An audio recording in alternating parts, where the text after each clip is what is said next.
Hello everyone, welcome to the Tristar Gym channel. Today's episode, we're gonna start it off in just I'm gonna start it off in just a few minutes here. Let people sign into the chat room. I want to give a quick thank you to timtam.tech. They make the world's best deep tissue therapy device. Get your Tim Tam now at half off. It's $199. Get it while you can. Get the Tim Tam at at half the price at $199, $199. It's the world's most powerful massager. V2 version 2 is coming out in March. It's going to be much more expensive. It's about $600. It's a incredible machine. It's heated. It's just incredible. When you guys see it, I'm gonna do a video on it in a little later in a few weeks, and it's just an incredible device. V2, but V2 is much more expensive. Okay, V2 is it's about $600, and if you've bought a gun before from timtam.tech, I think you get $200 off. So anyways, check out www.timtam.tech for all the details on that. It is an incredible device, the new device that's coming out. And if you want the old school gun, pick it up now. It's only $200. Special thank you to Tristar Dorms. If you want to train with me and the guys at the Tristar Gym, we have dorms now. You can stay for a week, a weekend, a month, a year. Hell, you can live there full time if you like and train Jiu-Jitsu, wrestling, boxing, and MMA every day. Okay, guys, with that said, let's get started now and start answering a few questions. Hopefully the first question usually is the title of the video, so let's try and make it a good one. Let's see here. We got a super chat here. Let's see. What can we do? Faraz, you look sleepy, bro. Actually, I'm a little bit sleepy. I have to film these at night now, like I've said before, because I have construction going on in my house during the day. I had a major flood in my house last winter, and believe it or not, there was a lot of complications on where the flood originated from, pipes, sewer stuff. I don't know what happened. And it's been months, so now they're doing construction in my house, and it's quite noisy here during the day. So unfortunately, I am not able to do podcasts during the day, but hopefully next month I will be back to my regular schedule. 6,000 homes burned. Yes, we're talking about the California fires. I've seen that on the news. It's unbelievably shocking. I saw some of the footage on the news today. I can't believe it. And from what I understand, it was a campfire that got out of control. And of course, in California, they have very dry conditions, and forest fires are quite common. Also out west in Canada, same thing. It gets very similar conditions, and there's a lot of out of control fires during the summer. Very, very sad news. What's going on in California. I did see some video on it today, and I was absolutely shocked.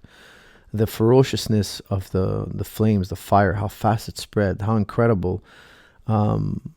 The disaster is it's mind-boggling. I heard that there's about 48 people who died, and after seeing the flames in the footage, you'd think it'd be a lot more than that. You'd think that it's incredible. I saw a video of people trying to escape on the highway from the fire, and they were surrounded by fire, and it seemed incredibly, and there was a lot of traffic, people all trying to get out at once.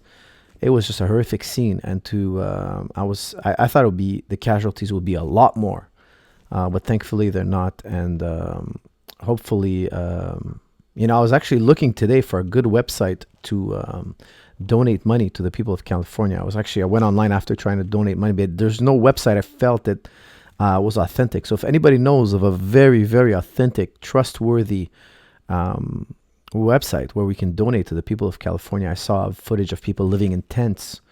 There was these tent villages set up, and you see families with children and whatnot, all walks of life, all living in tents. So I wanted to send them some money, and I want to send a little cheddar and help them out and make sure that they get fresh water and a meal or whatnot. But I didn't find a website, and I didn't have that much time to look through.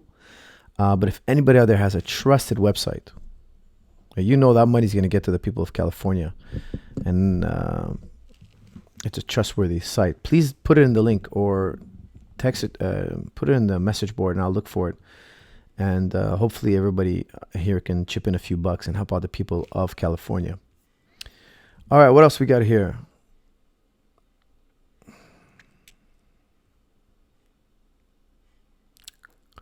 What else here? Refer any book on philosophy. Let's keep the philosophy questions for the end. Let's talk about training, fighting, whatnot. And we'll talk about philosophy and science or whatnot, whatever you guys want to talk about at the end, near the end of the show. Okay, we have here from Mort, the Mad Mamluk. Mort, my friend, how are you? The Mad Mamluk. What do you think about this Liddell versus Ortiz fight coming up? Okay, that's a great question. Thank you, Mort, for kicking it off. That's a great, great question. I was actually looking at Tito Ortiz doing some pad work. I think it was yesterday or today. I can't remember, but I didn't get a chance to see Chuck Liddell do his pad work. Actually, why not? Let's try to pull that up right now. I think that would be fun. And look, I'll tell you guys something. I am interested in watching this fight. I know a lot of people that I've talked to were like, oh, I don't want to see this fight. I absolutely want to see this fight. I grew up watching Tito Ortiz and Chuck Liddell. I've seen almost every single one of their fights. Probably I've seen every single one of their fights. And I want to see what's going to happen. I want to see the outcome. I want to see how these guys are going to finish their trilogy. Now, if you guys don't know, Chuck Liddell beat Tito. And, Tito was super famous, super popular. And Chuck Liddell just came up right behind him. Tito Ortiz was champion. Tito Ortiz took this sport to the next level. It had exploded financially in terms of numbers, pay-per-view sales. It exploded with Tito Ortiz. And soon after, Chuck Liddell came up, dethroned him, and became a megastar in UFC. For those of you who were not around those days, Tito Ortiz was something else. He was the first, I would say, star that was recognizable around the world. I don't want to say he was more popular than Royce. Royce was popular to the hardcore. Moms and dads didn't know anything about Royce Gracie. Okay, it was only the young kids, people who were into sports. But Tito Ortiz broke out, I think, with his punishment clothing. I mean, you saw it everywhere. Literally, everybody was wearing it. The beanies, the punishment beanies. I mean, it was just so popular that if you said Tito Ortiz to your mom and your dad back in the day, they would know who you're talking about. They would talk about, hey, it's that crazy guy, the MMA guy. And he really took the sport to the next level in terms of numbers, in terms of big bucks, generating big bucks. I think it was Tito Ortiz. For those of you who don't know, Tito Ortiz was beaten by a man named Frank Shamrock. Now, a lot of you guys probably never heard of Frank Shamrock, but Frank Shamrock was super marketable, super athletic, super, how can I say? He was such a great fighter, but he kind of missed the boat. He missed the boat in the sense that when he retired, the sport finally started to get big. And I don't think he ever reaped the rewards that Tito Ortiz did financially. I think Tito Ortiz, Tito Ortiz lost to Frank Shamrock. He had lost an epic battle to Frank Shamrock. Tito Ortiz came in much bigger than Frank Shamrock, much more. I think he was the favorite when he fought Shamrock.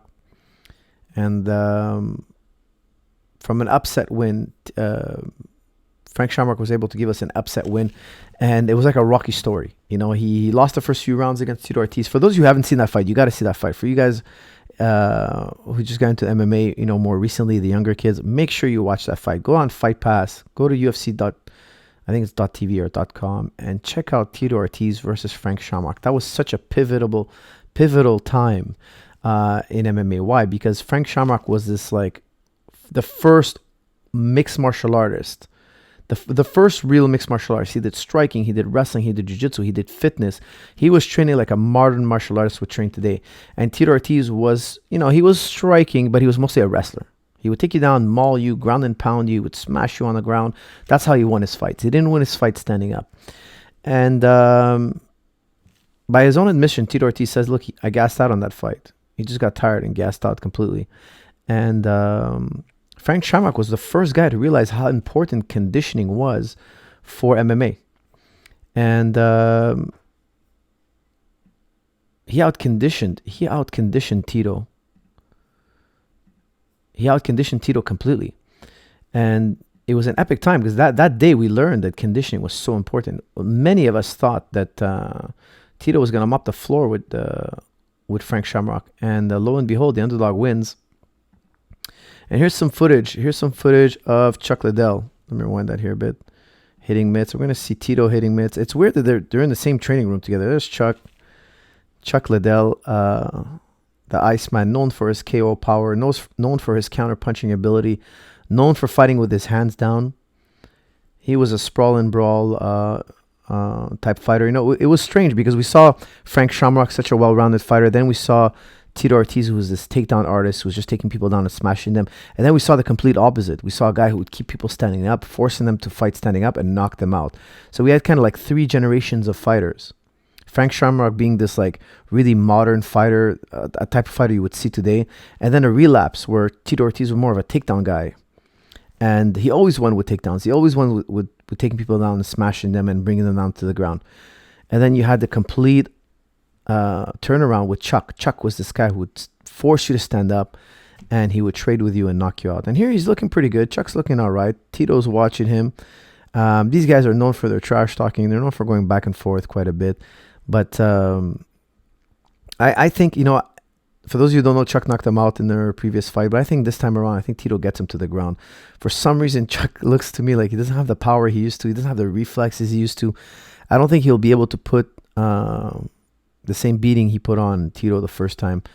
And I think Tito's just going to take him down, ground and pound him, probably control him up against the fence. I hope this is a 5-rounder. I doubt it. It's probably a 3-rounder. If anybody knows, please put it in the comment section. But I'm assuming it's a 3-rounder. And if it is, I think I like Tito in this fight. I think Tito is the type of guy who stayed in shape. He's a fitness guy. He's going to stay in shape, and he's going to come out there strong. And he's just going to maul Chuck and get his revenge. What else we got here? Thank you, Bob. Thank you, Bob Munley. I think I missed a super chat. Coach, can you make me the next welterweight UFC champion? That's from Marco. Marco, come on down to Tristar Gym. Let's see what we're working with here. And I'll give you an honest assessment. How important is training Southpaw? Well, you know what? Here's my take on that. That's a great question, actually. Should you be a righty or should you be a lefty? Should you fight Southpaw or should you fight righty? Personally, if I had to do things all over again, I would have, I was taught righty. They're like, are you a righty? I'm like, yes. They put me righty and they cemented me as a righty. Today, I fight both stances. Personally, I fight both stances. I like that. I'm more comfortable that way. And my kids, when I'm going to train them stand up, I'm going to train them both sides and I'm going to let them choose. Why? Because you could be right-handed and fight Southpaw. There's nothing wrong with that. There's different schools of thought. Okay, Bruce Lee thought you should put your strong hand forward. Emmanuel Stewart says you should put your strong hand forward. There are many converted Southpaws. You know, back in the day, in the 70s and the 80s, if you were left-handed, they would train you righty. Why? They were not equipped to train Southpaws. They didn't know how to train Southpaws. There was no Southpaw world champions early in boxing. The person who was the first lefty world champion escapes me. I'm forgetting the name. I believe it was a heavyweight or light heavyweight. I think it was a heavyweight. I can't remember the name. But it was just unheard of to be a Southpaw. We don't train Southpaws. If you look in Thailand, now Thailand has many Southpaws. And I think that has a lot to do with, they drive on the opposite side of the road.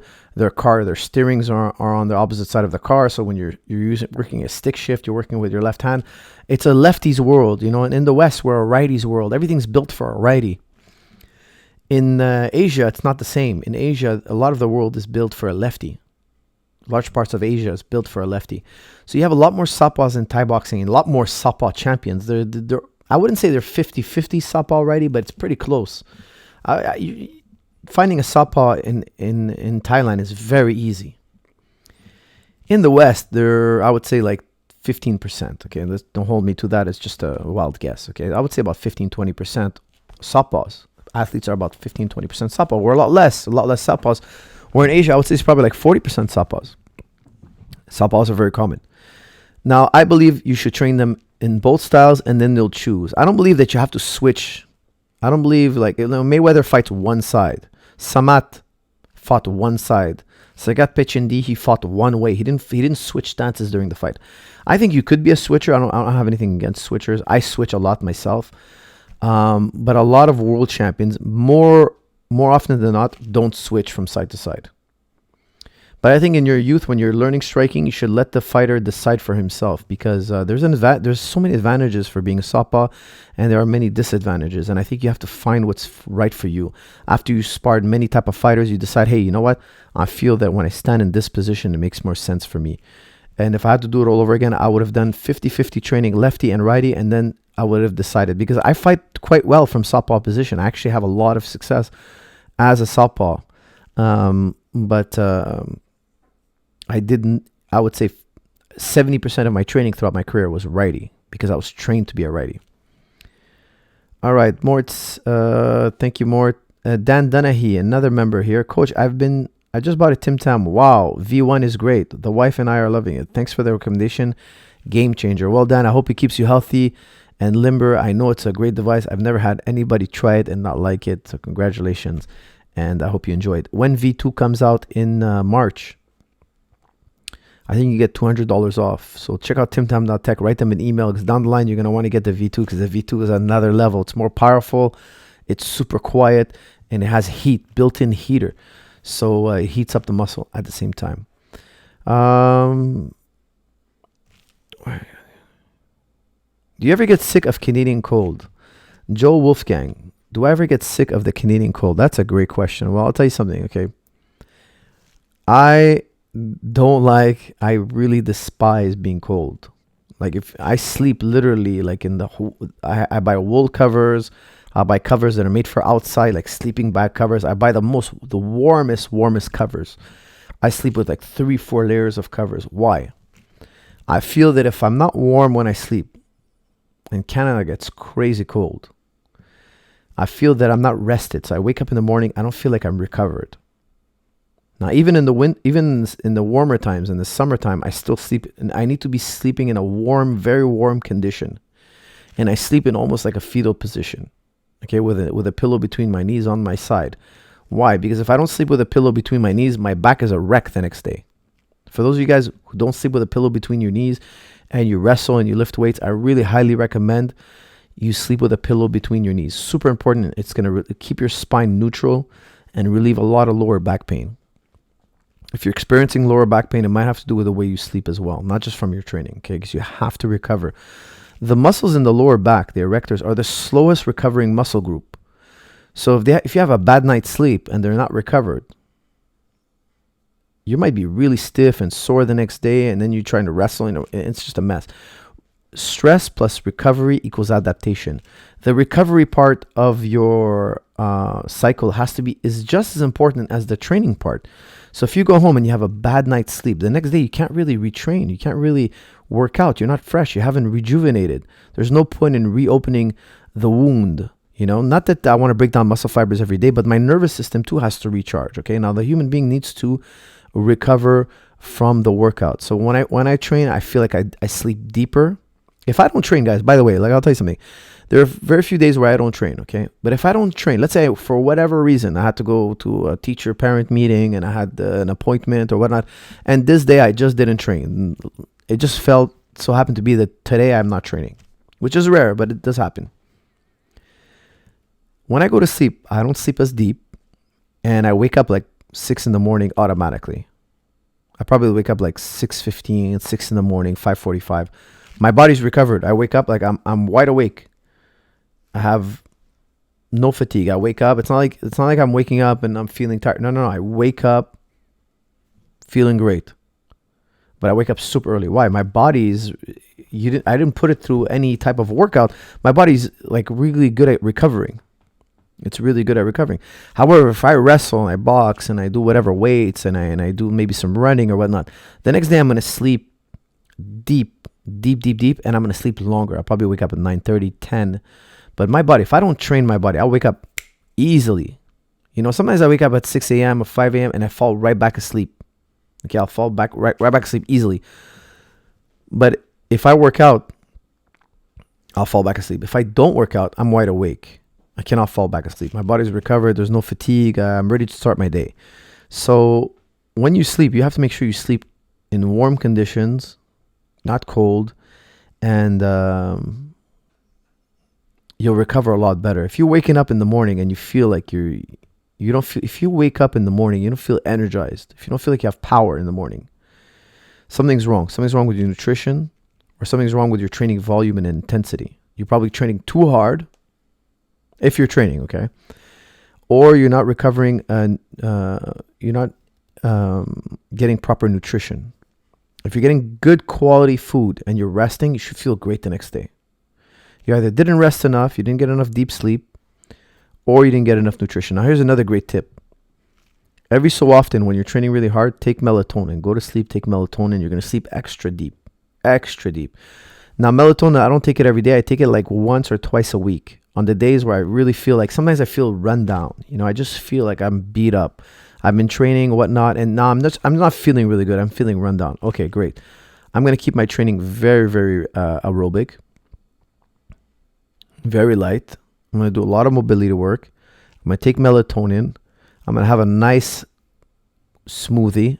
I'm going to put some supplements in there. I'm going to mix it up. I'm going to drink a nice smoothie.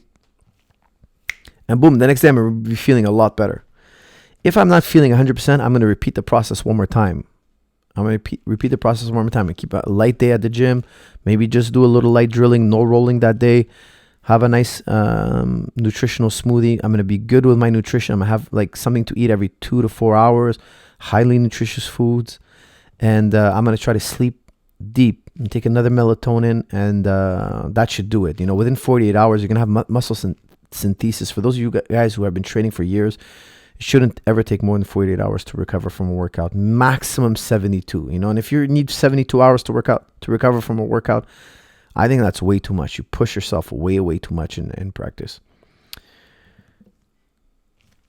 Amir, miss you guys. Hope to get back soon to Tristar. Well, Amir, we miss you too, my friend. Be back soon. What else we got here?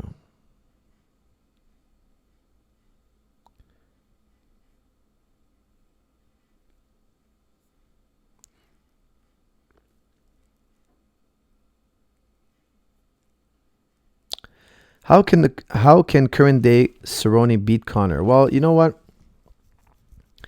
I don't know if I looked at Cerrone. First of all, he did such a great fight. Let me give a quick comment on the fight here. He did a phenomenal fight against Perry. He looked great. He looked really great. And for those of you who don't know, spoiler alert. I'll give you 2 seconds to change the channel here if you haven't heard what happened. Cerrone wins by armbar. Beautiful armbar transition. And locks Perry's arm out. There was no escape, and that was it. Now, I found it, to my surprise, that Cerrone looked bigger than Perry. How is he going to make 155? Cerrone said after the fight that he wants to go back to 155. Now, if he wants to go back to 155, I don't know how he's going to make it. He looked chiseled. He looked chiseled at 170, and he looked bigger than Mike Perry. So, if he can make it to 155, I'll be really amazed. Sometimes when you go up in a weight class, it's so hard to come back down. Would he beat McGregor? Yes, I think he could beat McGregor. Definitely. Why? The leg kicks. He's going to kick McGregor's leg. Now, of course, McGregor's got that punching skill, but I think Cerrone is very seasoned. He's going to be durable enough. He's going to be as durable as Diaz with leg kicks. And I think that'll win him. And if the leg kicks don't do it, the tie clinch is going to do it.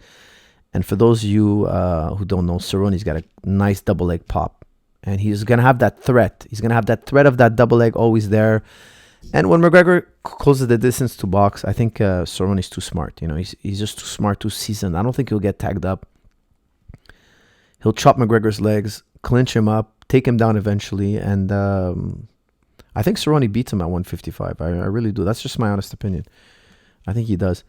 This is from Kenneth George. Hey, coach, just like how GSP did gymnastics, do you think fencing can help in striking boxing? Yes, I do, actually. For those of you who are not aware, Bruce Lee designed his entire jab system around fencing. He studied what fencers do. I like fencing. I don't particularly do fencing myself, but we have these drills that we do at the gym. George loves to do these kind of drills where we kind of fence with markers, like you're trying to tag a guy with a marker. And it's something we do once in a while for fun to break the monotony of training. It's just like a reflex type training, and it's just a fun, cool way to control distance and whatnot. And we do it once in a while. It's not like a main focus of our training. However, it's based on the same idea of fencing, trying to get the distance and range, trying to become very sensitive to distance and range. Who would you prefer GSP to fight, Khabib at 155 or Askren at 170? Well, that's a great question. I think the fight to make, above all, would be Khabib. However, 155 might be very difficult. It would have to be like a 165 type deal. Because 155, I think, we'd need a very motivated George. George would have to be very, very motivated to do that because it would be a serious lifestyle change. Askren is a great fighter. Definitely as dangerous of a fight as Khabib. However, he's relatively... first of all, he's not as known as Khabib right now because Khabib just beat McGregor. So Khabib is crazy famous. He was famous before, but now he's crazy famous. Khabib is known around the world. I bet you if you take a picture of Khabib and you walk around in Asia with it, people are going to know. People who don't really watch MMA, they're going to be like, oh, that's the guy who beat McGregor. People recognize him now. His name is really like exploded. And how do I know that? Because everywhere I go, people talk to me about Khabib. Like literally everywhere I go. Did you see the Khabib fight? The guy who beat McGregor. I'm like, yes, I did. Yes, I did. If I go to a mall or a restaurant or somewhere, literally anywhere I go in public, people are asking me to comment on the Khabib McGregor fight. And these are not hardcore MMA fans. I'm talking about everyday people. People recognize Khabib. Khabib is huge right now. So I think that would make more sense with McGregor. Askren, I think, is very likely, if he goes on a tear, let's say, for instance, he does the unthinkable, okay? Let's say, I don't know if he'll ever fight Woodley, but if he were to go on a tear, let's say he beat Till, Wonderboy, Kobe, Usman, let's just say he went on a tear, which is not impossible, okay? I mean, I'm not trying to say it's going to happen. I'm not saying it's impossible. We'll have to wait and see. But let's say he goes on a tear. He just mows through everyone. And the last man, the only fight that makes sense is Woodley. The UFC is going to turn the screws to make that happen. If the if the fans want that fight really, really badly, and the UFC wants that fight really, really badly, that fight, they might feel so much pressure. They're going to be like, you know what? Let's just do it. Let's just do it. It might happen to them because I'll tell you, there can be a lot of pressure to say yes to a fight. Okay, so if that fight were to happen and he beat Woodley and he became this megastar, level of McGregor / Khabib, okay, there are degrees. I'm not saying that would make him like McGregor-esque, okay, but there are degrees. If he got that level, that might excite GSP enough to come back and fight Askren. I think that's very possible. However, it would have to be like an incredible tear. It would have to be something so unique that he rivals GSP. And then I think GSP will come back. But if not, if he has a few lackluster performances, regardless if he wins, but if there were very close fights and he barely won and it was controversial or something like that, I don't know if that would motivate George. However, Khabib just did something of that level by beating McGregor and beating him the way he did.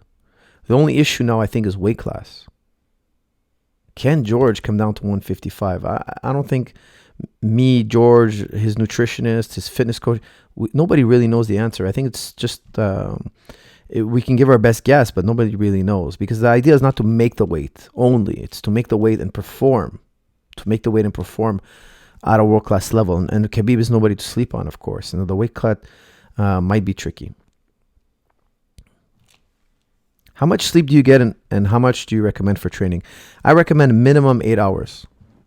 Minimum 8 hours of sleep. I recommend 9-10 hours if you can get away with it. Maybe take a nap. If you're not getting 9-10 hours of sleep, maybe take a nap 20-30 minutes, 40 minutes maximum, I would say, during the day. And try to sneak in a nap if you're not able to sleep 10 hours. Bob Munley, I love listening to all these. Always so insightful. You're the best. Well, thank you, Bob. You're the man. Really appreciate it. Okay, this thing is skipping around here. Let me see what's going on here.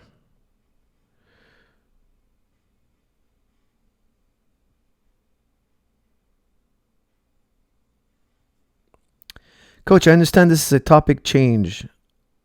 What sort of MMA discipline would you recommend someone who is obese? Very good question. That's from Shino Biest. I hope I'm pronouncing that right. Well, Shino, listen, I really recommend you start with boxing. If you're obese, you want to be careful of your joints, get a heavy bag or start with boxing.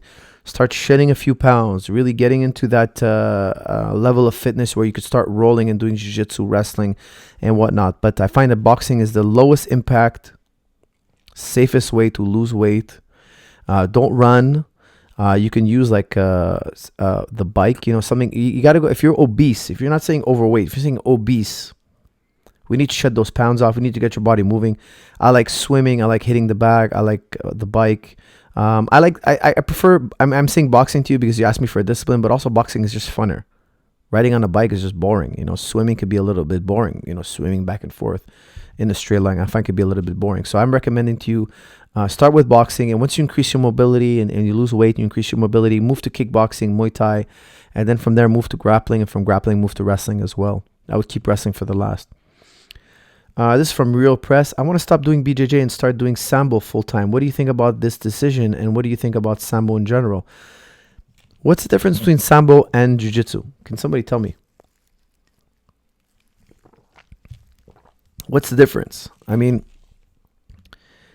we used to say that it was the leg locks. Sambo guys would do leg locks and Jiu-Jitsu guys wouldn't do leg locks. Now, let me ask you this. Has a Sambo guy ever went into a world international level competition like ADCC and won? 90% of the time it's the jiu-jitsu guy that wins. 99% of the time. Okay, let's make it 95. I don't want anybody to say that I'm being biased here. Modern jiu-jitsu, we all do leg locks. Okay, if you're not an IBJJF hardcore guy, we all do leg locks now. Okay, the Danaher Death Squad convinced everybody. Leg locks are good. Leg locks work. Okay, Paul Harris came in. The Death Squad came in. Okay, we agree. Leg locks work. I'm part of the Danaher team, so I'm telling you, we've been doing leg locks for a long time. We've gotten to a point right now that if you don't believe it, you can't deny it no more. Okay, big names have been tapped over and over again with leg locks. It's just undeniable. So has Jiu-Jitsu made Sambo obsolete? Unless you're going to tell me Sambo is mixed with wrestling. Well, Jiu-Jitsu guys do that too. I think it just comes down to different grappling arts all boil down to one. Okay, we're all figuring out what works, and we're all basically looking more and more like one another. So grappling and Jiu-Jitsu and Sambo, they were very different, but now they're similar. And it's just grappling now. So whatever label you want to use. Even guys who do karate, they look like kickboxers who do, they're hybrid kickboxers, karate guys, Muay Thai guys. And now I know Muay Thai guys now are starting to do more side kick, back kick. They're also, everybody's adding everyone else's tools. Why? Because at the end of the day, it all works. It all works. You just got to blend it together and make it work. So eventually, the future fighters are just going to be, that guy's a good striker. We're not going to be like, he's a good Muay Thai guy or a good Taekwondo guy. He's just going to be a striker. He's going to throw a side kick, crescent kick, and then he's going to low kick you like a Thai guy. It's just the evolution of things. And don't get so mixed up with labels. Don't get so obsessed with labels, in my opinion. What else we got here, guys? 1,000-hour rule, does it work in MMA? The 10,000-hour rule. That's from Dungeon Master. Dungeon Master says 10,000-hour rules. Okay, well, there's this idea in mastery that you have to achieve 10,000 hours of something. So if you do piano for 10,000 hours, you'll reach mastery. If you do jiu-jitsu for 10,000 hours, you'll reach mastery. If you do, if you study computers for 10,000 hours, you become a master of computers. I think 10,000 hours was just used as an expression. I don't think whoever came up with that, I don't think it meant a literal 10,000 hours. Why do I say that? Well, one, try to follow somebody. Let's say you're doing a scientific study. Try to follow someone for 10,000 hours. You would need massive amounts of resources. Okay, it would take you 15 years, 10 to 15 years to make sure that person practiced the piano literally for 10,000 hours. Okay, you'd have to it would be complicated. I think it's just an expression. Now, 10,000 hours is an incredible amount of hours. Now, generally, I've seen many people go from white belt to black belt. I've seen many people go from novice level of wrestling to an experienced level of wrestling, a novice level of MMA to an experienced level of MMA, world class level of MMA. And yeah, I would say it takes about 10 years to really reach your peak. Okay, but there are many exceptions to that. Okay, don't hold me to that specific formula. There are many exceptions to that. Some people do it in 5, some people do it in 12. Some people reach their peak in 10 and stay for 10 more years at their peak. So they have like a 10 years, like normally your peak's like 1 or 2 years, 3 years.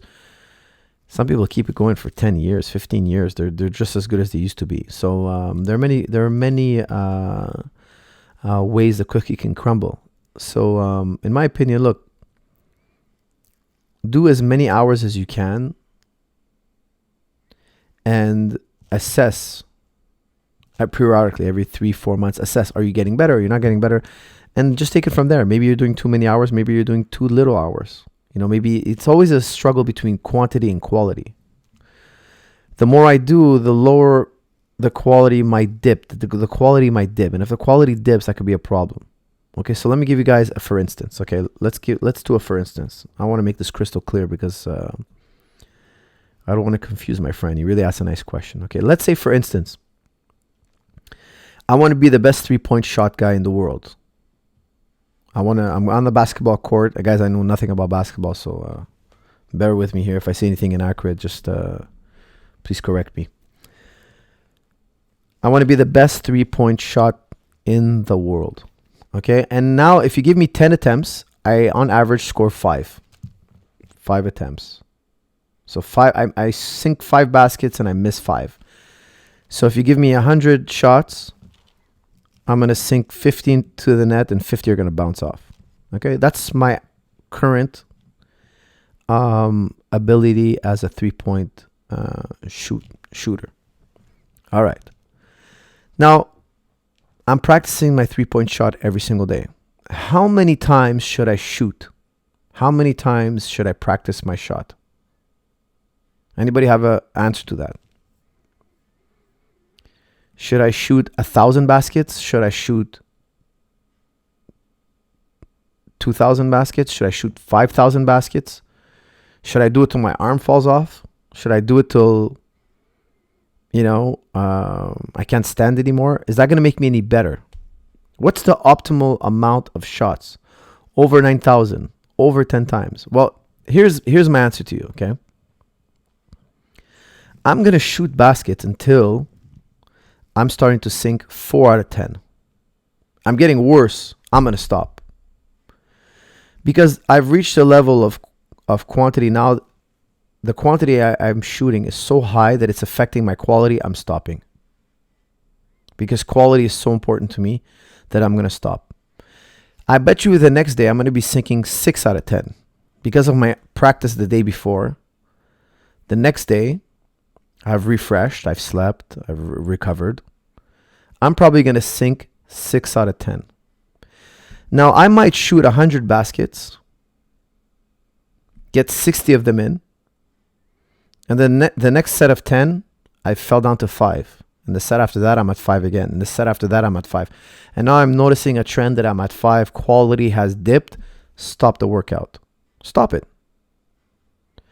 The quantity now has affected the quality. We have to stop. We cannot afford to go with any more volume. We cannot create any more. We cannot afford to shoot anymore. Now, the number of shots might be very different from one player to another. That's why the coach has to assess, hey, you're getting sloppy. Your performance has dipped. The amount of training now needs to be cut off. We need to go through a recovery phase, come back the next day or 48 hours later and start again. And now we have a new standard of quality. And once that standard of quality is compromised, we need to stop the training. And we need to continue this upward trend. So eventually I'm going to get you to 8 out of 10 baskets. I give you 10 shots, you get 8. I give you 100 shots, you're getting 80. Once you dip from 80% to 70%, I'm stopping the workout. And we're going to continue this trend. And eventually you're going to plateau. You're going to plateau to let's say, 8.7 baskets out of 10. Let's be generous here, okay? Let's say you have 100 shots. You got 87 of them in. You're getting better. Now you're going to start to plateau. Because getting better now is going to take a lot more effort, a lot more imagination, a lot more creativity to break through a plateau. So let's say you're in the gym. Let's make it more sensible to Jiu-Jitsu. Okay, let's make it Jiu-Jitsu now. You're rolling and you're doing really well. I have to eyeball it. Okay, I have to say, look, he's doing really well. He's rolling well. He's hitting the moves. He's a purple belt. He's passing the blue belts. He's subbing them. He's going with the other purple belts now. He's doing really well. He's hitting his sequences. He's scoring sweeps. After about 3-4 rounds, now he's starting to slow down. He's starting to get his back taken. Well, a smart choice now would be take a break. Why? Quality has taken a hit. I'm going to take a break. Maybe I take a round off, 2 rounds off, and jump back in. But when quality dips, the workout is over, guys. Why? Because you're just practicing being sloppy. You're just practicing being bad. You're just polluting your firing sequences. You are polluting your coordination. So let's say, for instance, we have a stubborn basketball player and he's on the court and he's shooting baskets and he shoots 5 out of 10. And after 100 baskets, he hit 50. And then the next batch of hundreds, he hit 40. And he's like, you know what? I'm so tough. I'm so mentally strong. I'm going to keep shooting baskets until my arm falls off. Okay. And then he starts shooting more baskets. And after 500 baskets, he's hitting 30%. He's hitting 30 out of 100. He's practicing being bad. Let's say he's super stubborn. He goes to the next 100 batch. And his next 100, he drops to 25 out of 100. He's scoring 50% less than before. Okay, he's scoring half the baskets he scored the first set of 100. He's getting progressively worse. Why? Fatigue. His nervous system is tired. His attention span, his focus is dipping. He's not following instruction anymore. He's just too tired. The guy needs to go into recovery. But he's super stubborn and he thinks that doing more is always better. Okay. He keeps shooting till he's getting 5 out of 100 5 out of 10 shots in. 5 out of 10. Not 5 out of 10. 5 out of 100. He's at 5%. The guy's really he's just sloppy now. And the next day he rests and comes back and he's still tired from that workout because he pushed himself so hard. So he needs 72 hours to recover. And then he comes back and he starts shooting baskets again. I bet you he'll be at like a 5.2, 5.5. He'll be really low. But if he keeps up that mentality for a long time, he's going to have shoulder problems. He's going to have wrist problems. He's going to have confidence problems. Why? Because he's so used to missing. So when he comes up on the line at that moment, he's like, you know what? I have a recording of I've missed so many baskets. His confidence is going to be shot. Whereas me, I only play when I'm winning and then I stop. I'm used to putting the ball in the net. I'm used to passing the guard. I'm used to slipping your punches. I'm used to being successful. My brain is wired for being successful. Once I'm not being successful anymore, it's because I've exhausted the system and that's it. The workout is over. Once you get sloppy, stop. We're not practicing no more. We're not teaching the brain. Because look, the brain will wire itself to whatever you want. You are, as Aristotle said, you are what you repeatedly do. If you repeatedly miss baskets, guess what? When the moment comes, you're going to miss that basket. I'm not going to miss any baskets. If I'm missing shots because of fatigue and I've worn out my body, the answer is rest and recovery. If it's a technical issue, well, and then I got to go see a subject matter expert who's going to tell me, look, your jump shot's not going in because maybe you have the incorrect arc or whatnot. Guys, I don't know anything about the techniques of 3-point shots, but I'm assuming there are many details and there are many styles. I'm assuming there are many details and styles. And there's a technical issue and you need to rehearse that technical, you need to repair that technical issue and then rehearse the correct response, the correct mechanical method of shooting. But you can only rehearse it as long as it's high quality. Okay, so there's always a balance between quality and quantity. I want as much quantity as I can get. But once this level of quantity starts to affect my quality, the workout is over. All right, so I hope that makes it clear. How would you apply this concept to studying? That's from Sahil. Sahil, I would do the same thing. Okay, so look, when you're studying, you're gonna reach a point where you're gonna feel like, look, I can't read anymore. I can't study anymore. Like for instance, me, when I read a book, I know that my threshold is about 1 hour. If I read, my threshold's about 1 hour. Now I can increase it or whatnot for sure, but a good reader I think can do about 1 hour. I know myself, so over the time, I know after an hour, it's just counterproductive. Let me take a 20-minute break. Let me recharge. And then come back to it. I'm going to hit another hour. But if I try to power through it's going to be tough. The second hour is going to be so unproductive. So you just got to get to know yourself. Okay. Now here's another great study trick that helped me throughout the years. Okay. I did this study trick. This is a gem for those of you who are still in school. This is a gem, a major gem. Okay. So let's say I was studying whatever. Let's say I was studying anything, Aristotle, let's say. And I was reading a chapter on Aristotle. I would put the main points. I would sum up one of his ideas in one sentence. And I would fold that paper and I would carry it in my pocket.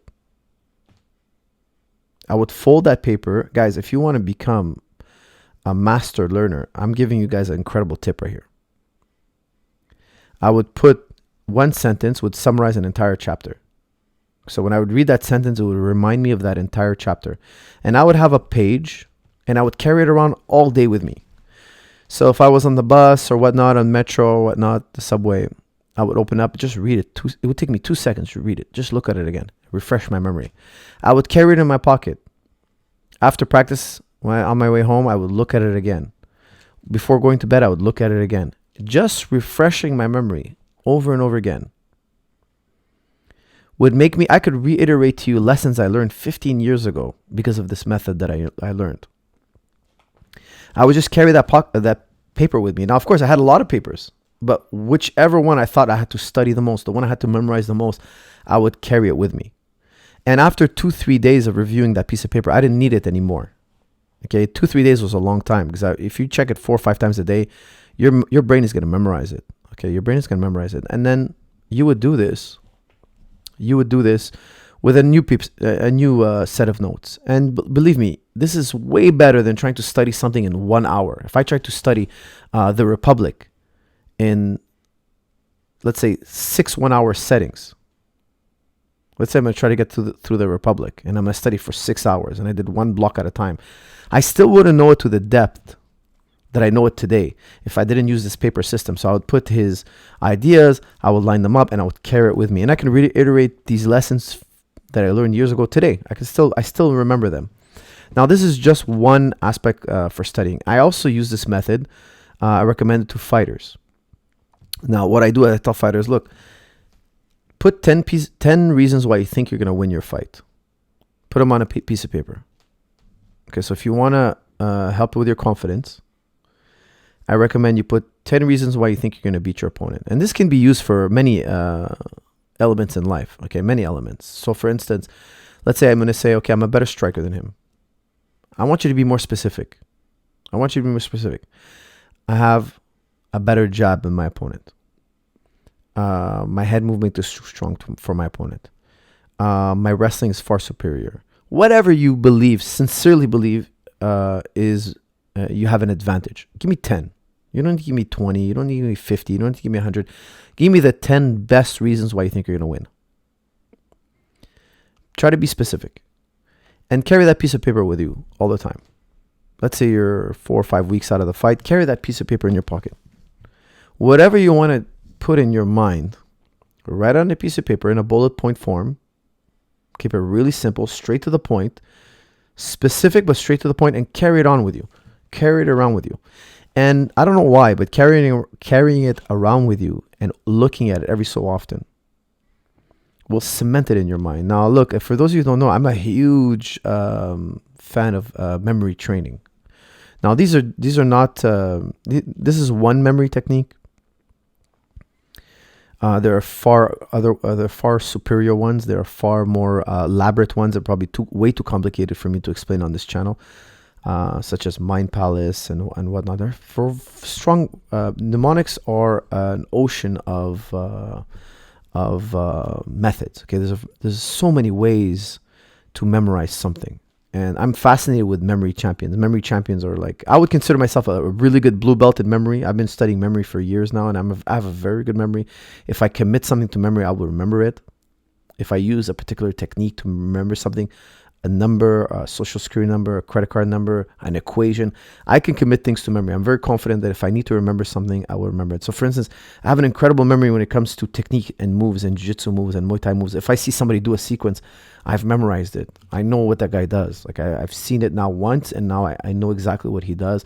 And if he does it again in the future, I'll recognize that he did it previously in another fight. Memory for me is super, super important. I feel like if my memory is not there, I'm asleep at the wheel. And I really believe in the power of memory. So I do a lot of memory, uh, studying of memory and memory training. I do lots and lots of memory training. So I really highly recommend those techniques for those of you who are interested in memorizing something or changing the way your mind works as well. What else we got here?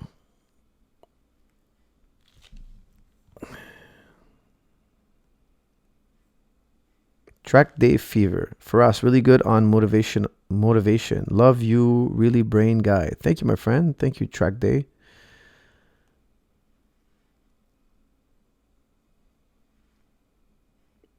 Do you do memory training every day? Monkey, that's from Monkey D. Luffy. No, not every single day, but I do a lot of memory training. I do, sometimes I come home from work or I'm in the gym and whatnot. I'll memorize 2-3 license plates. I'll just memorize 2-3 license plates. Whenever I see a number, I memorize it. Well, for fun. So yeah, you know what? I might do I do a little bit of memory exercise a day, a little bit, because I can't look at a number without memorizing it. I shouldn't say. It's weird because memory athletes, what they do is they turn numbers into images. So for instance, now I'm looking at the clock here and it's number 50. The number 50 represents an image in my mind. So did I memorize the number 50? Not really. I just kind of saw an image. I saw an image in my mind. For me, the number 50 is a lasso, like a cowboy with a lasso. And the reason why is it pertains to the major system. For those of you who don't know, the major system takes numbers and turns them into letters, and letters obviously turn into words, and that word will become an image. So for years now of training in the major system, when I see a number now, it's right away every number from 00 to 100. So 00, 01, 02, all the way to 1, 2, 3, 4, 5, all the way to 20, 30, 40, 50, 60, and all the numbers in between. Each one of them is a picture. It's an image. So after like a year of memory training in the major system, you won't be able to look at a number again without seeing an image in your mind. So there's memory training every day, I would say, in that extent. However, am I going to sit down and memorize a list of 50 items? No, I don't do that every day. I do that every so often. So sometimes I feel like I have to memorize a certain something that's very, very important. I will sit down, take maybe, it's funny because I'm actually started over years memorizing books. And I find that when I memorize a book, even though I don't review the memory, so let's say I memorized the book 2-3 years ago, I understand that book far better after having memorized it than if I just read it, or if I read it 2 or 3 times. If I memorize the book, I will have understood it far better. For some reason, it's just a different. It's a really different experience. When you memorize the book, you've kind of internalized its lessons. It's totally different than when you've read a book and you've talked about it and you've discussed it in class and you've had, you wrote an essay about it. It's nowhere near the same level as when you memorize it. I felt like I had a much greater understanding of the author's material once I've memorized the material. And I'm not saying I memorize books word for word, okay? But if you give me a chapter, I'll know the chapters all by heart, and I'll know the content of each chapter, each idea of every single chapter in order. So if you ask me what's chapter number 7, I'll tell you what chapter number 7 is and what it talks about without having looked at the book. Okay, but again, those are I've done that very few times because it takes a lot more time to memorize a book at my level. But some memory champions can memorize a book very, very quickly. It's incredible. If you guys ever are bored, look up various memory champions and like Dominic O'Donnell or whatnot. He's like the GSP of memory champions. He's like a 10-time or 11-time. I think now he's an 11-time world champion. This man is fascinating. He's got some great books actually. And also another great memory champion that I think his material is also really, really excellent is a man named Ron White. Check out Ron White's material if you're interested in learning different memory tricks. What else we got here? Did you memorize Supple Leopard? No, I never committed Supple Leopard to memory. That's just too easy. Okay, Supple Leopard is really way too easy. Okay, so in a way I've kind of memorized it because if you ask me to give you a summary of the book, I can give you quite an easy summary. If you ask me to go by memory and show you all the exercises in the book, I could show you probably like 50% of them. And that's without applying any memory techniques. Okay, so it's not a deep book. It's a great book, but it's not a complex book. Have you seen Gary Tonon's recent MMA match? Yes, I have, my friends. And let's try to watch. Let's see if we can pull it up here and watch it all together. Let me see here. I believe I did see Gary Tonon's fight on YouTube. And he did a great fight. He's much improved in his striking. I believe this is it. Let me just quickly find it here for you guys. Oh, yes, this is it, my friends. Let me just pop this up here. I'm gonna try to find it here. And see if my button pushing skills are up to par. Gary Tonon's fight. Is this going to work? All right. I think I'm making it work. Et voilà, as we say in French, my dear friends. Here is Gary Tonon. This is his most recent fight. I think it happened about a week ago. I'm going to fast forward here till he gets in the ring. And for those who haven't seen it, I'll try not to spoil the outcome. This is Sung Jong Lee. And this was in 1FC, if I remember correctly.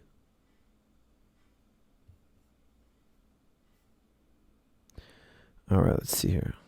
Let's get this fight started.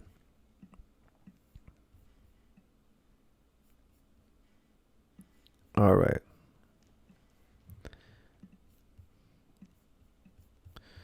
All right, so this was round number 1. I thought Gary really improved his striking in this fight.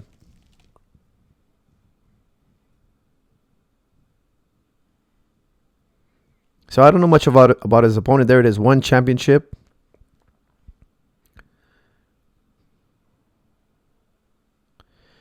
And Gary likes to move around when he's fighting. He likes to, he's got that good head movement and footwork. He's always bouncing up and down. He's making himself a hard target to hit.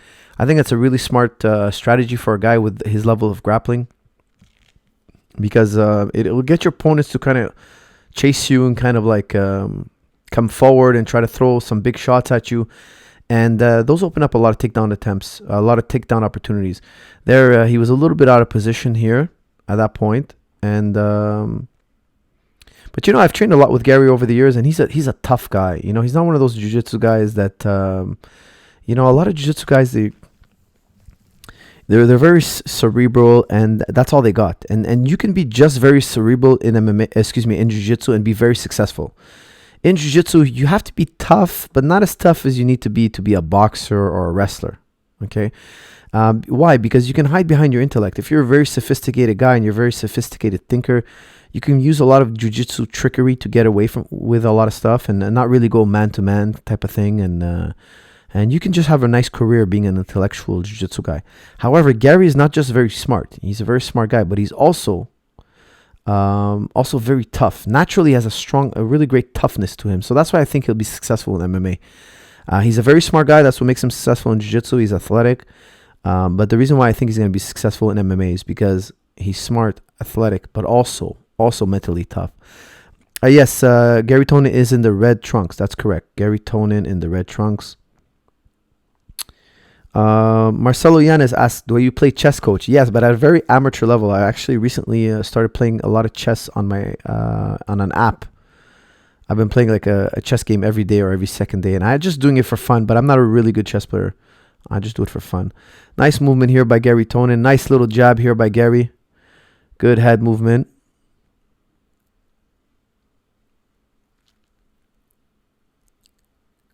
He's doing a lot of footwork, a lot of head movement, and this style, it's a good style, but it costs a lot of energy, and if you don't have that high fitness level, it can kind of backfire, because what happens is you kind of just fatigue yourself and burn yourself out.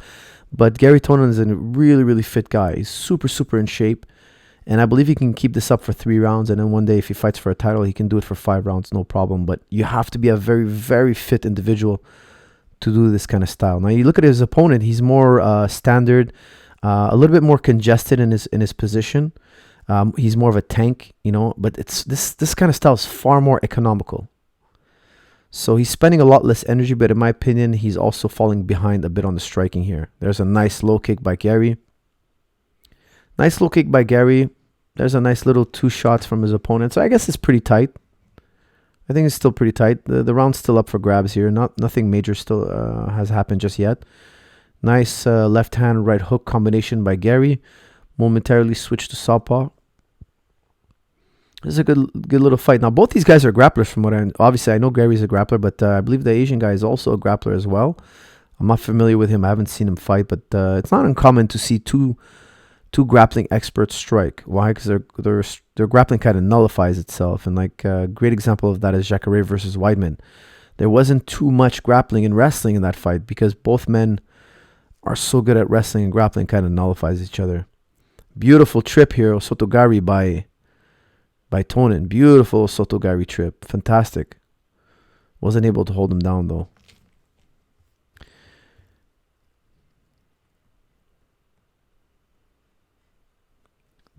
Do you get on fighters for dropping their hands? That's from Mishmash. Mishmash, that's a great question. You know what? I'm okay with guys dropping their hands as long as they're experienced fighters. If you're a novice, if you're like, you're still 5 years and under, I'm very strict. I want you to keep your hands up. And unless we're doing a specific drill, head movement drill or something like that, I want you to keep your hands up, and I want you to stay really basic. After 5 years of training, you can put your hands down. You can fight any way you like. If you've reached the advanced level now, it's time to break the rules. It's time to find what kind of style works best for you. But I really think everybody needs to start with the basics. Spinning back kick missed, rolled into a type of a little Granby roll there. And I'm surprised Gary didn't jump on him. If I was Gary, I think I would have jumped on his back there. But I think Gary wants to keep him standing. I think Gary's done a lot of work on his stand-up, and he wanted to test it out. Good little right jab there from Gary. In and out movement, head movement. Good little zigzagging action. That's the end of the first. Let's speed it up here. I'm going to move forward to the second round. It ends, spoiler alert, it ends in the second round. So I believe Gary's going to get a takedown very shortly now.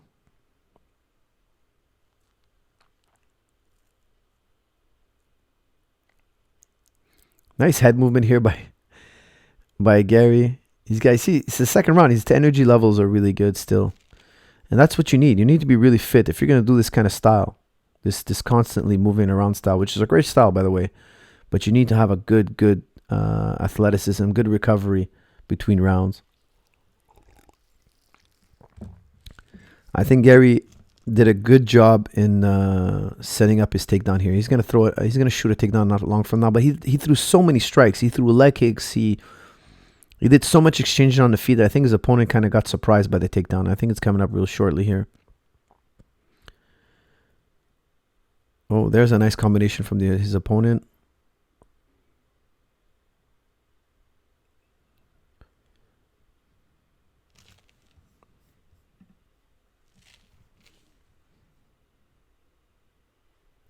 Who is Tonin training his striking with? That's from Enjoy. Enjoy. I'm not sure actually who's training him. I know he's training in New York, but I'm not sure who his striking coach is exactly.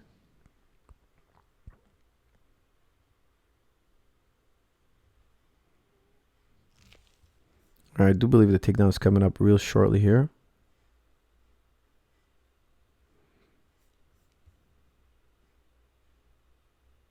There it is. Beautiful double leg. Takes him down, cuts through. You're going to a knee slide here. Guillotine attempt, and that's going to be all she wrote. Look at that. Beautiful guillotine. And Gary's going to cinch this up. I think it's the first attempt. Yes, there it is. High elbow, I believe. No, he fails the first guillotine attempt. Okay, I don't remember this part. So much from my memory. Oh, there it is. That was the original guillotine attempt. There you go. High elbow guillotine. That's it. Beautiful high elbow guillotine. A little bit of back and forth there on the guillotine attempt, but Gary readjusted his grip and finished it. Beautiful.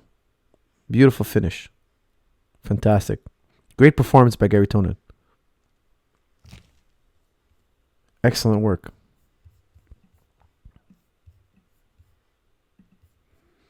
Really happy for him. That was a beautiful performance. Excellent performance. Good striking, new and improved striking by Gary Tonin, and beautiful guillotine. What a beautiful guillotine. And I think guillotine is the second most statistically effective submission in MMA. First is the rear naked choke, and the second is guillotine. So makes a lot of sense to go for guillotines. Boston Jiu-Jitsu School's recommendation. When I was in Boston, that's from Mateo, I would train with the Florian brothers. I would train with Keith Florian. Great Jiu-Jitsu, great academy, and I would look them up, definitely. Coach, I'm 33 years old. What are the upper limits of age for someone who with no background training to compete in MMA? How far can they go? At 33 years old, I mean, it depends on your athleticism. You know, if you have a good athleticism, if you played football in the past, if you played basketball, if you played some kind of sport and you know how to move your body and you're a good athlete, you can get, you can get to, I mean, if you've never trained before, I think after 2 years of intensive training, you can get to a regional show, win 3-4 fights, maybe, have maybe a good 10 fights in you if you're 33, and then call it. If you're a good athlete. If you're not a good athlete, I really recommend just do it recreationally. Just do it for fun. And starting at 33, if you're not a good athlete, it's a long road. Better just do it for fun. Bobby Sweeney, coach, is a great... Oh, boy. I don't know what that is. What else we got here?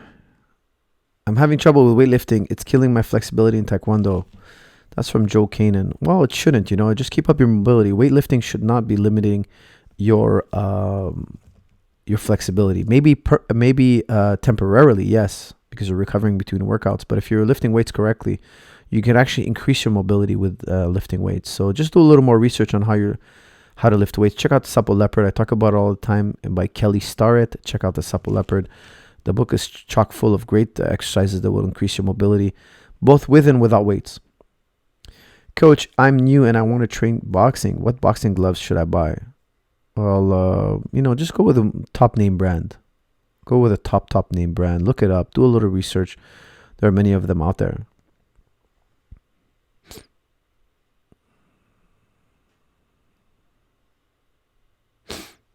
All right, guys. We are 1 hour plus. It's time to round it off and end this episode. This is another great episode. Thank you all for tuning in.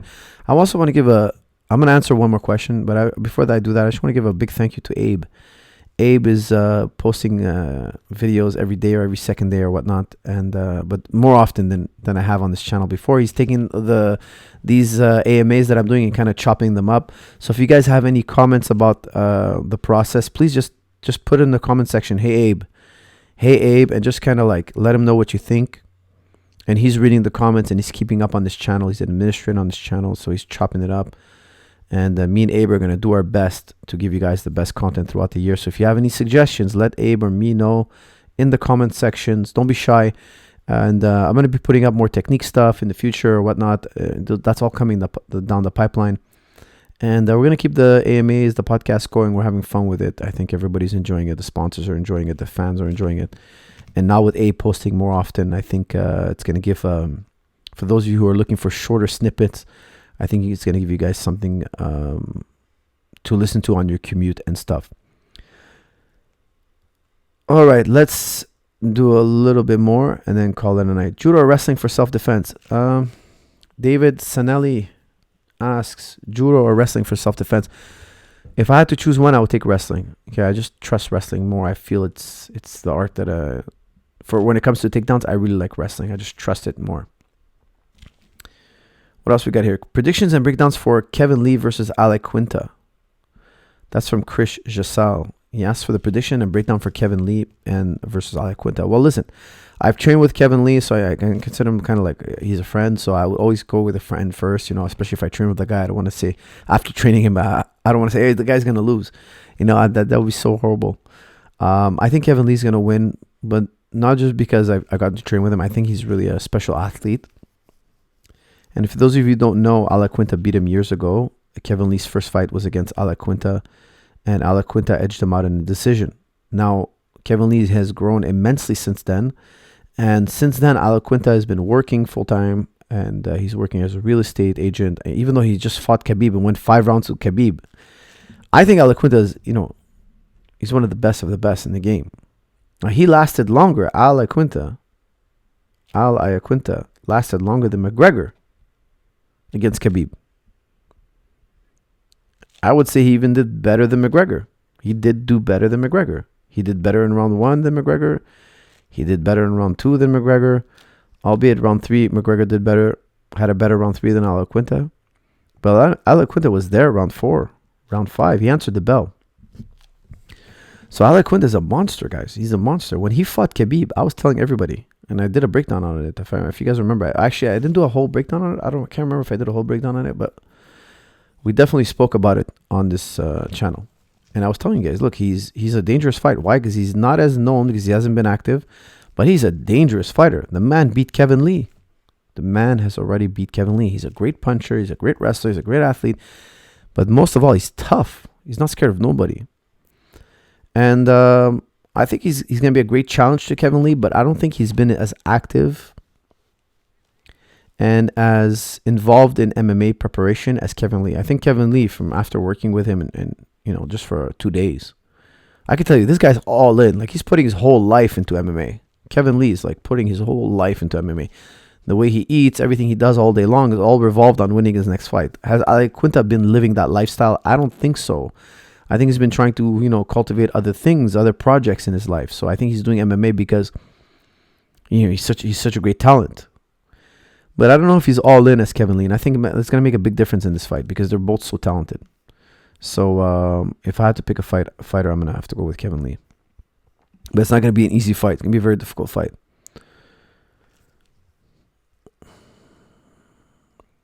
Can you bring John Danaher on your channel to discuss the latest happenings in MMA? That's from D. D, I would love to have John Danaher on this channel. I don't see much of him these days as much as I would like.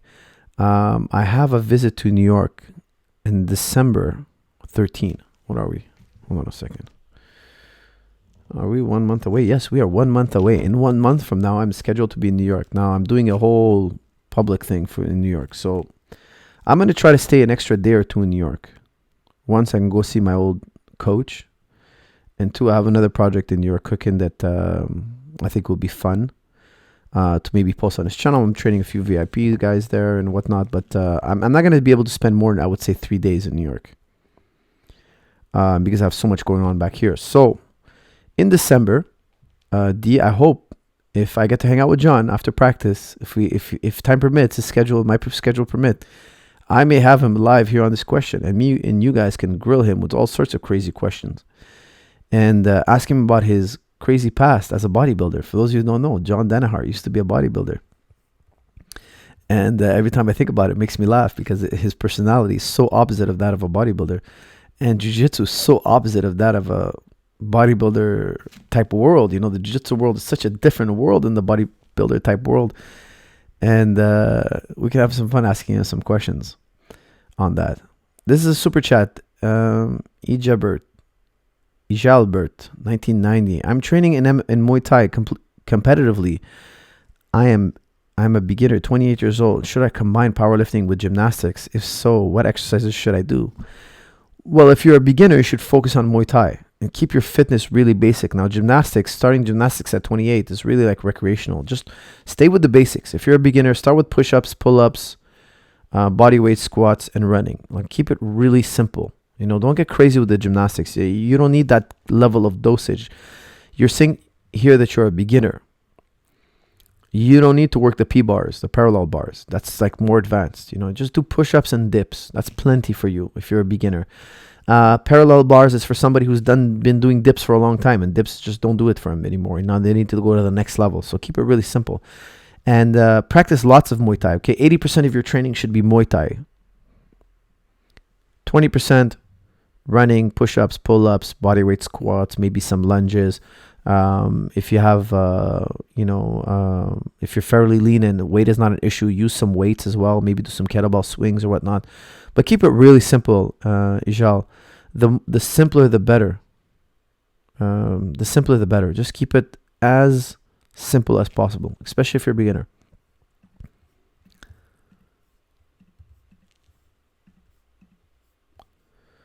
All right, we got another super chat here. This is from Gabe. Coach, if you had to prioritize one art for MMA, what would it be? If you cannot, what two arts would you prioritize? If not two, then question mark. Well, Gabe, I would prioritize. If you're talking about MMA, I would prioritize Jiu-Jitsu. Why? Because the thing is, Jiu-Jitsu is the ultimate art. Nothing beats Jiu-Jitsu save Jiu-Jitsu mixed with something else. So if you're a wrestler and you're a world champion in MMA, you have to know some Jiu-Jitsu. If you're a striker, you need to know some Jiu-Jitsu. The Jiu-Jitsu is like, in my opinion, is like the base. But it doesn't mean I'm going to spend 99% of my time doing Jiu-Jitsu. I would spend a certain amount of time doing Jiu-Jitsu, and then after I have an adequate amount of Jiu-Jitsu, I'll develop myself as a striker, wrestler, whatever I have a natural talent for. Okay, but I would definitely need Jiu-Jitsu, so I'll start there. There's no way you're going to be a really good MMA guy if you don't know armbar, if you don't know guillotine. Like, you might not use guillotine, but you know how to defend it, right? If you're a wrestler and you don't know anything about guillotine, you're going to get guillotined. Even a novice is going to guillotine you. Okay, now, excuse me. So, you need to know some Jiu-Jitsu. And plus, Jiu-Jitsu is fun. You know, it's just a fun... Now, I know earlier I recommended somebody starts with boxing. But boxing is only really for somebody who's very obese. If you're really obese, don't start with Jiu-Jitsu. You can't move your body. You know, like, how are you going to shrimp and roll into an armbar and whatnot if you can't move your own body? So, if you need to shed the pounds, definitely boxing is the best. Bob Wong gives a shout out to Abe. Yes, thank you, Bob Wong. Make sure, guys, direct Abe. Let him know what you want. We're going to make it happen. What else we got here? Okay, guys, let's do the last one. Let's wrap it up. It's 1:15. Let's end on a good question. Got another super chat. Hey, coach, what should you do when you've discovered a thing that compels you, but that you find extremely hard to do? Alexander, I really wish you would have elaborated. You put $5 Canadian on that question, and I really wish you would have elaborated because I really don't understand your question. Hey, coach, what would you do when you've discovered a thing that compels you, but you find that thing extremely hard to do? If it's good for you, do it. Do it anyway. Just because something is hard doesn't mean you shouldn't do it. Okay, now it's something George once told me. It stays with me. He told me that years ago. He said, look, the best things in life, the best rewards in life, they were hard to get. Nothing in life that's easy to get is usually worth it. The hard things are really like the special things in life. The hard things to get. So use that as motivation. I remember he said that to me years ago. He said the best things in life, the really great moments, they were hard to get to, but it was worth it. When you get there, it's worth it. So I like to keep that in mind. All right, we got to end it on a great one here, guys. John Canavan says it could take about 10 years to become complete martial artist with an established style. Do you agree with this? Yeah, it could take about 10 years to reach that peak, you know, where you've kind of blended it all together and you understand the game. It can take about 10 years. Yes, I agree with that. But it's different for different people, you know. Like, that's going to be for the average Joe. The average MMA fighter will take about 10 years. However, there are people who take longer, and there are people who can do it much faster time period.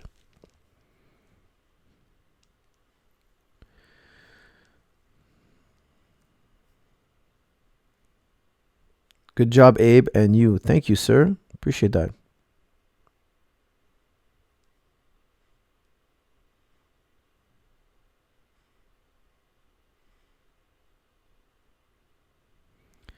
Roddy, you're very welcome, my friend. Very appreciated. Hello, coach.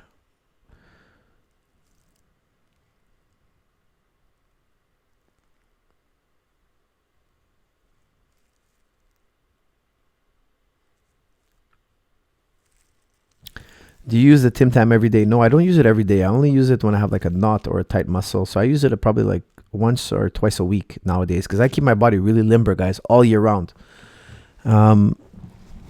So I never let my body get a tweak here and there. But I've sometimes when I'm feeling run down, I'll use it like 3-4 times a week. But that's when I need to get back to where I was. But when I'm limber, I like to keep it that way. I don't want a touch of rest on my body. I don't want to move my arm this way and feel a little light tug. I don't want to feel any type of constriction on my body. I want my body to be totally loose all the time because any type of tightness in your body can in the long run result in injuries. So I'm very aware of that. So I keep myself at a very limber. I do mobility training every single day, even from 2 minutes to 2 hours. But I'm doing some mobility training in a day. There's No way I'm not doing mobility training in a day. So the Tim Tam is like the big gun, like it's the bazooka of mobility. So I'll use it maybe once, twice a week. Sometimes when I'm feeling beat up, 3-4 times a week. If I'm feeling beat up, let's say I've had a long trip. I was in an airplane and I worked out where I was and I flew through the night and I'm coming home and I'm just wrecked. I'm dead tired. Yeah, I'll maybe up my usage. Wilder versus Fury prediction. I haven't been following, so I can't really tell you. Do you think 165 will replace 125? I think so. I think it's going to be a more popular weight class. So yeah, I think so. Mabruk Bizioni. What are your thoughts on training and working at night? I'm feeling groggy when I sleep during the day, but the job requires night work. Mabruk, you got to be very careful. You got to get your 8 hours of sleep. If you're not getting your 8 hours of sleep, I think training very hard is dangerous. Not dangerous, but tough in the long run. I think you won't get much better. So my question, it doesn't matter if you're training night or day, are you getting 8 hours of sleep? And if you're sleeping during the day, I really recommend you wear a mask and block out all the light in your room as much as possible. For those of you who don't know, that you don't sleep as deep if you're exposed to light. So make sure that your room is as dark as possible and that you're sleeping with an eye mask.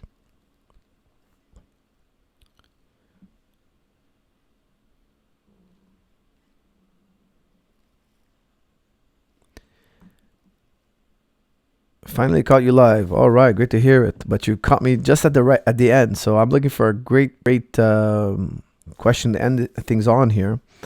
I'm 5'5" and I'm age 16. Can I be 6 feet tall? Sahil, don't worry about being 6 feet tall, my man. Whatever size you are, you can have a great life, no matter what size you are. If you're 5 feet tall, 5'5", 6 feet tall, it's all what you make of it. So don't worry too much about what height you're going to be. 16 years old, you're probably going to keep growing till you're 20. Most people stop growing. You can grow up until 21, from what I understand, if I remember correctly. So I wouldn't worry about that. Just worry about having the most nutrition you can. You're still growing. You're 16. You're young. You're still growing. Good nutrition, good sleep, and however the cookie crumbles, man, find a way to accept it and be happy. And there's people all sorts of sizes in the world. And just because you're 6 feet tall doesn't guarantee a good life. Okay, so 6 feet tall is not that big of a deal. So don't worry about it too much. Hey, coach isn't 6 feet tall. I might seem it when you see me on screen. Right now it's very hard to tell, but no, I'm not 6 feet tall. I'm 5'9" and a half, 5'10", about 5'9", 5'10", and I don't think about it at all. I don't really care that I'm not 6 feet tall. Why is MMA not big in the Middle East? Well, I'm not sure. That's from ZZ. I don't know. I haven't been in the Middle East. I'm really looking forward to doing a tour in the new year. I want to tour the Middle East. And I'm not sure why MMA is not very big. It might have to do with the tradition of not hitting in the face. In Islam, it's forbidden to hit in the face. So some people take that to the sport. Now, some scholars will tell you, look, boxing is just another sport. Wrestling is just another sport. That was pertaining to people fighting each other. Don't hit each other in the face. It's just it's too brutal. Try to avoid hitting each other, and especially on the face. The face is sacred. So I think there's that part of in the traditions of Islam and in the culture of the Middle East, hitting the face is very, very, very taboo. It's very, very taboo. However, in the context of a sport, I don't think it's generally a problem. But again, that's up to interpretation and difference of opinion. There's always going to be a difference of opinion on these type of subjects. Could you break down... Oops, it skipped.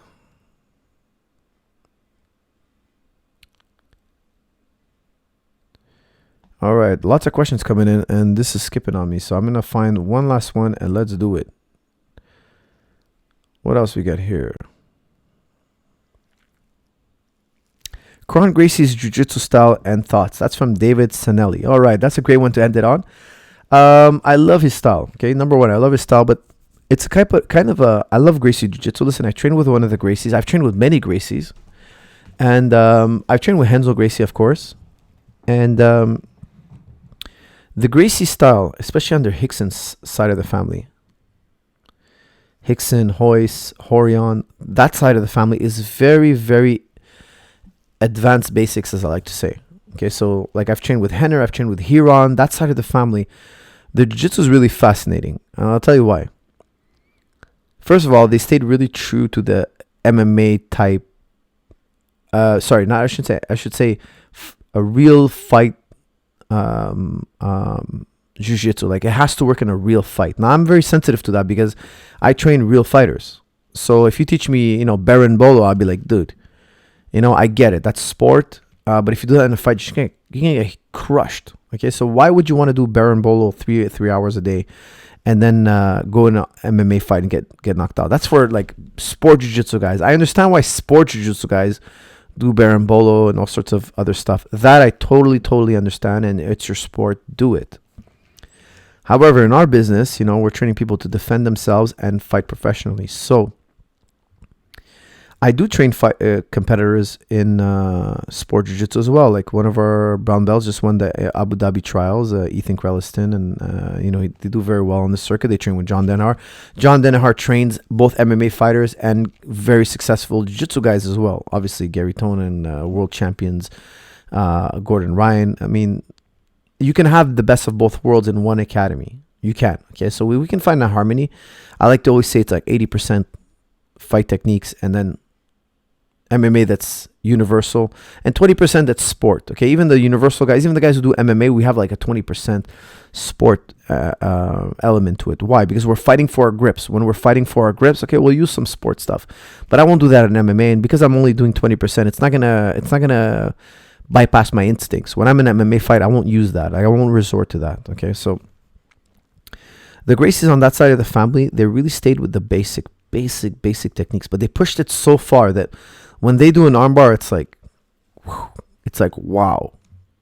You might think you understand how they did it, but they got all these nuances that make the armbar so much stronger, so much more effective, so much more sophisticated. But it's really difficult to see. It's not evident to the naked eye. They need to explain it to you. So like if you see Rickson Gracie do an armbar and then he explains it to you, be like, wow, I didn't see, when I watched you do it, I didn't see all those details. Like I notice it now that you told me. It's kind of like a magic trick. Once you tell me, I see it now totally different. And I've heard it referred to as invisible jiu-jitsu. I know Braulio used to say it's invisible jiu-jitsu. And for those of you who don't know Roger Gracie, he's also a type of guy. He's a world champion. He's arguably the greatest jiu-jitsu guy of all time, Roger Gracie. And he uses the most basic techniques. Like he'll take a guy down, do a standard guard pass, Toriando, knee on belly, mount, cross choke. And he'll do that to everybody. And it's like that move I learned from white belt to blue belt. Like when I went from white belt to blue belt, I learned it. And this guy's doing it over and over again in international competition. He's doing the most basic maneuvers. And I've had the privilege of training with that man. And he showed me these maneuvers. And the way he does it, I didn't know it was done that way. Like I've been doing it totally wrong all these years. And this guy comes here and he shows me a move I've been drilling for 10 years. And he's like, look, here are these little nuances that'll make it more powerful. And it's just mind-blowing. It's just mind-blowing that you didn't notice these details. We didn't notice these details. All of us. How many guys have done Toriando? How many of us have done knee on belly? And we're really good and we've gotten better. And this guy comes in and he corrects us in a way that's like, wow, how could we all have overlooked these little details? We didn't see them. And it's just fascinating, But again, that's just one generation passing down jiu-jitsu. When one generation passes down armbar to the next generation, and the third generation, every generation is figuring out little details and they're perfecting it and passing it down. It's just amazing. So Kron is one of those guys, he's in that lineage where instead of going and acquiring too many weird techniques, instead of learning 10,000 different moves, they're going to perfect that 1,000. But they made it so perfect that there's so many nuances to just armbar, to just triangle, to just rear naked choke. There's so many nuances, so many ways to go about it, so many things that can happen. Don't waste your time with these other moves. Now, I'm not for or against either theory. Okay, I'm always adding new moves in my game. Why? Because I find it very fun to try a new move. So I'm always adding a twist. I'm always like, I'm not the type of guy who's going to try to learn 50 new moves in a month. Okay, no, it's not what I'm all about. I'm trying to perfect, armbar, triangle, omoplata, katakatami, insights in kaku, all those things. However, I like to throw in a wrinkle here and there just to keep things fun because, doing the same sequences over and over again can get a little boring.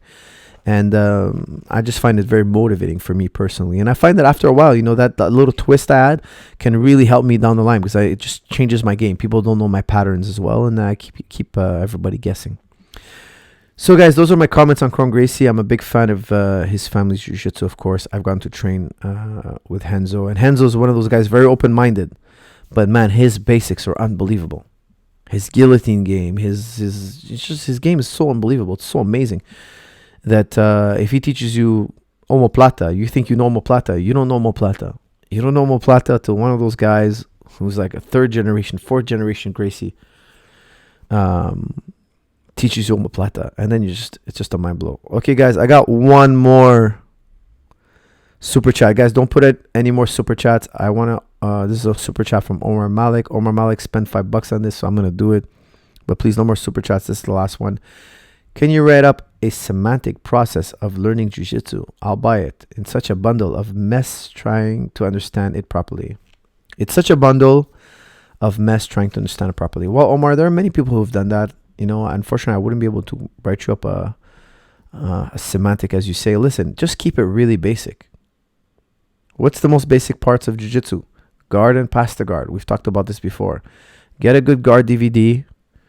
Get a jiu-jitsu basics DVD on passing the guard and guard. Just focus on guard and pass the guard. Guard and pass the guard. And learn the most basics. And then find a good DVD or a good instructional. Find a good academy. Keep things basics. For you guys who are white belt, blue belt, get really good at the basics. Don't get into all this crazy plateau breaking witchcraft type of training approaches. That's for later. That's when you hit a plateau. Okay.